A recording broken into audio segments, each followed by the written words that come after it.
Bro பப்ளிக்ல போய் டிஃப்ரெண்டாக ப்ராங்க் பண்ணுங்க. ஓகே ரைட்டு, நான் எனக்கு தெரிஞ்ச மாதிரி இப்போ ப்ராங்க் பண்ணுறேன். வீடியோ பிடிச்சிருந்தா ஒரு லைக் மட்டும் கொடுத்துருங்க. லைட்டாக நான் ஒரு ஃபோட்டோ மட்டும் எடுத்தாங்களேன். ஃபோட்டோ எடுக்க தெரியாதா? அப்படியா? இந்த இந்த பட்டன் அமுக்குனா மட்டும் போதும். இது பிடிச்சி இப்படி ஒரு அமுக்க நான் நிற்கும் போதில் அது கரெக்டாக எடுத்துரும். இந்த இதை மட்டும் அமுக்குங்க. அப்படிங்க நிற்கணும் உள்ள. அதில் அமுக்குங்க கரெக்டாகிடும். யாருண்ணே? அவங்க பையனா? செல்லு போச்சுண்ணே. யாரு? உங்க சொந்தக்காரா? அப்ப செல்லு என் செல்லு வேணும். செல்லு வேணும் எனக்கு.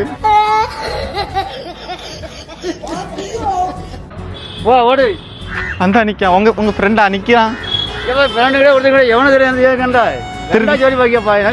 தெரியுமா? வாங்கிட்டாங்கண்ணா. அவங்க தெரிஞ்சவங்களா இருக்கும். எங்க வீட்டுல எங்க அம்மா அடிக்கும் எனக்கு. அது 50,000 சொல்லு.